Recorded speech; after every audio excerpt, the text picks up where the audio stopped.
Hello, this is a fisher. Dan saw it hit on the side of the road. He called the DNR, got all the permits that you need to have these here in Wisconsin, and then we have to pay to keep it as well. Um, and he wants me to tan it. Now, this is the third animal I have ever attempted to tan. I have a possum and a deer back there. I guess I tried a bunny and I just ripped a hole in that with my fingers because their hide is so thin. Um, this is what we're on to now. It's a little intimidating because you just do not find these guys anywhere, especially where we're at in Wisconsin. So it's doubtful we will ever see one of these again in our lifetime that we have access to tan. So we don't want to waste that. So we're trying our best. Dan did the skinning of it when he got home. I did some initial flushing on it yesterday, but it was so bloodshot from having been hit by the car.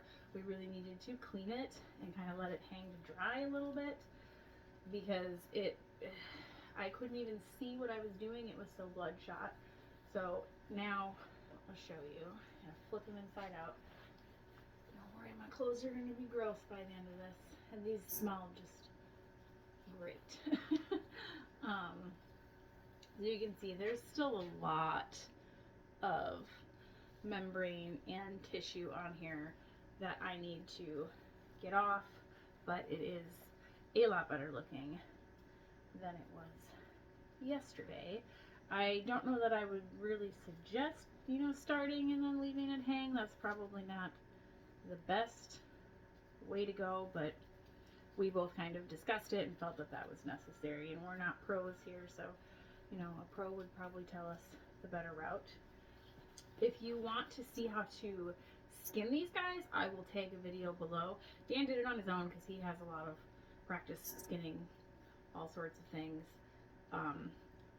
but we didn't video it. So I will link a video that I found on YouTube that was really good. I watched it of how to skin these guys, and he tags his up on a board for a fur buyer, so he didn't show how to tan it. So I'm going to just kind of show you what I'm doing to tan it. As I said, I already started a lot of the flushing process, but there's still a lot that needs to come off here. Okay, so I'm just going to get him back, actually her, back on my flushing board. Of course, the dog chooses now that he wants to come back in here. Hang on. Come on, Flash. So, getting him back on the flushing board. I see a lot of people do this with their flushing board at a lot higher angle. This seems to work so far for me. As I get more experienced, I may want to change that. We'll see. I'll probably try to move my camera around and give you guys a little bit of angle. A little better angle. Jeez, all coffee and me and no food. But I have a few different that I'm using, and then I'm going to try, give me a really sharp little knife, because this membrane is very tough on them. I was having a hard time getting through it with those, and I don't want to burn the fur or cause any of it to pull out, especially, on the belly area. So I'm being very careful because I'm very afraid to screw it up. But obviously the first part of tanning these guys, like I said, check out their website. It's great. Even just the bottle has great instructions. Got to get all of this funk off. So that's what I'm going to work on now.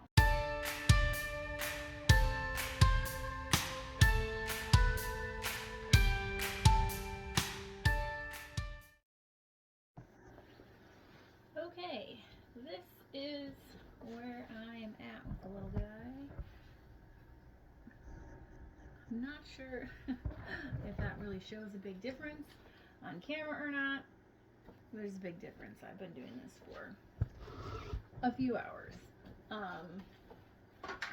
Using these pliers a little bit to grip some of the membrane and pull it, and then this really sharp knife. I've just been kind of like gently shaving it off. Now, if you're really good at flushing, you probably don't need to use the little scalpel, but that's what we're calling that sharp knife. For me, I'm just really worried about poking a hole in this because I've done holes in the deer hide, and this is not anywhere near as thick hide would be. I think I'm gonna stop here. Obviously there's still some stuff on it, but I'm gonna kind of see what happens after I salt it, and I can always come back to it later. I don't want to over scrape this because I don't want the hairs to stick through the hide, because then that's just, you're probably gonna have them fall out later on. So we'll see how it is. I did pretty good. One little boo-boo in his armpit, but that's not very big, so as long as I don't stretch it out too much and make it a lot bigger, that's not a big deal. So now we want to move on to salting this. Usually, from what I've seen, there is a ratio of salt to use per pound. I can't remember it off the top of my head, but basically you just salt the ever-loving heck out of this. I'll see if this has.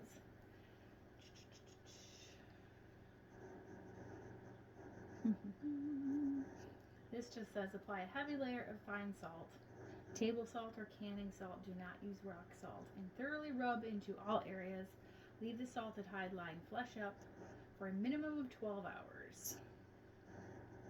Next day, shake off excess salt and reapply a layer of new salt. So, that might be for animals that are like an open case. The ones that I've seen that are closed like this, generally you salt it and then flip them so the salt stays in. But I'll look into that here quick before I make that final determination of how I'm going to salt this. But salting is a couple-day process because you do that twice, and then you have the salt bath, and then these guys have you do a pickling bath, and then you move on to working the hide a little bit more and tanning. Okay, so I did some reading, and it was the other kind. This one says for these guys, salt them and flip them back inside. The other one doesn't specify, the new tan does not. So I am just going to do, you know, a little bit of hybrid instructions here from both, and I'm going to salt it and then flip it back inside. Maybe that's not the right thing to do. I guess we will find out later. The important part is I just need to very heavily salt this. This is a salt we actually get from our local feed store. I don't know if that's something everyone would use, but that seems to be what a lot of people out here use for people that are tanning hides. So it's working so far. You really want to make sure you get it in the ears and around the mouth and the nose, eyelids, all those places. Really, really good. And we buy this salt in big 50-pound bags, so it's a lot cheaper than. What's the matter, Flash? He's the boss. But I just want to cover this whole thing.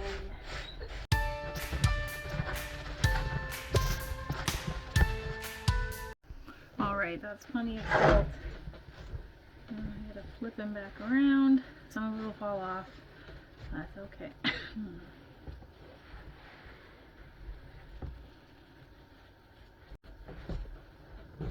Now I want to salt his face and his ears and his nose and all that. Around in his mouth. Again, really good.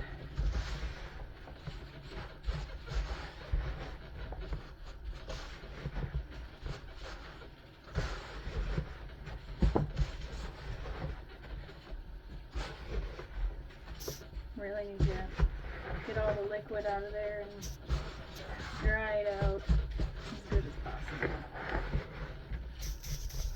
Okay. I'm just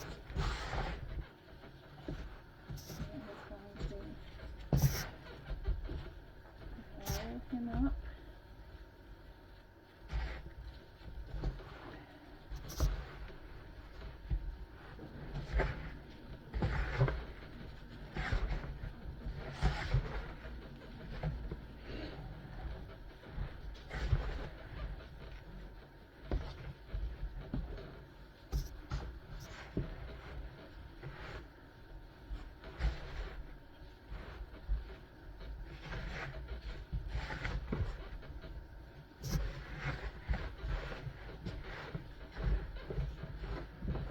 He's gonna sit there probably until tomorrow. Okay, you definitely want to wear your gloves that you use when you're salting, or basically anything you're doing with a lot of the salt, because it burns if you don't. And you know, eyeglasses or safety glasses, probably a good idea.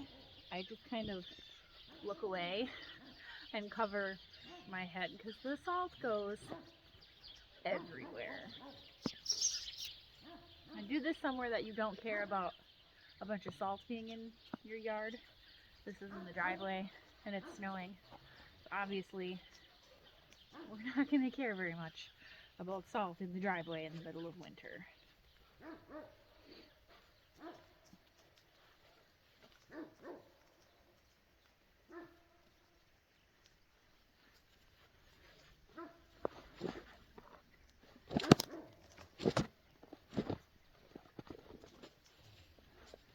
And his alarm's out too.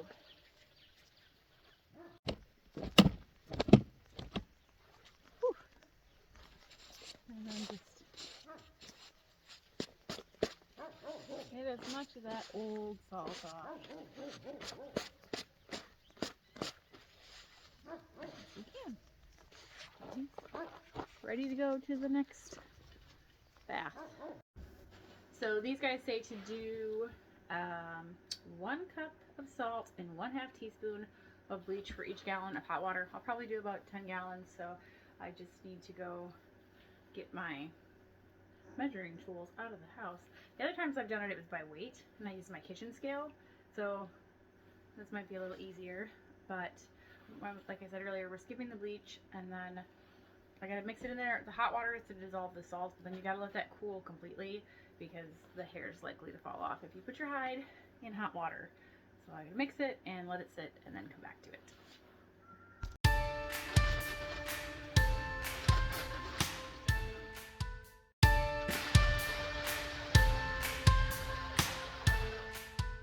Okay, here is the fisher. And they had a coyote in here after they did their salt bath and then their pickle bath. And now I am going to take him out, wring him really dry, and hang him until he dries a little bit. They still want him to be damp. And then I need to come back with a really sharp knife and thin the hide a little bit. And fish are going into their degreasing bath. Hang out on this for about 10-15 minutes.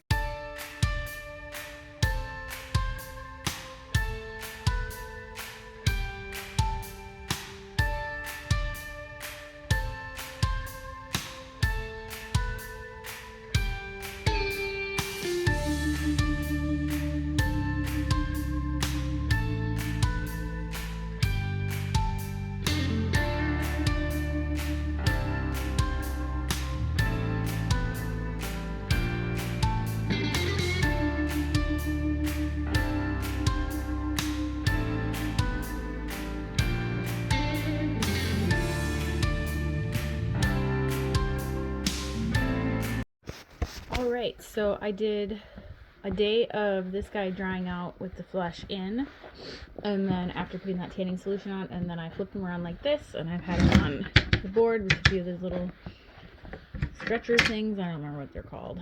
Belly board, I think, underneath, just to keep him from shrinking too much down to this, to let him finish drying. And I've been stretching the hide and working it, and then I went over it with a little bit of sandpaper. I read in some tanning book that we have that you can kind of finish the hide with a little sandpaper to give it a nice look. I did manage to get the blood spot pretty much worked out with the sandpaper, which is good.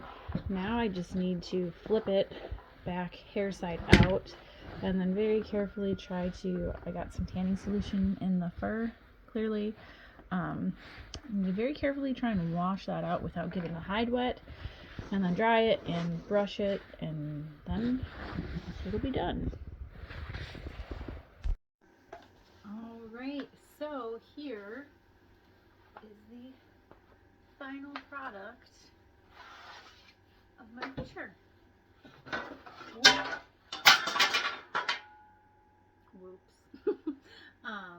I'm really, really happy with how this guy, or girl actually, turned out.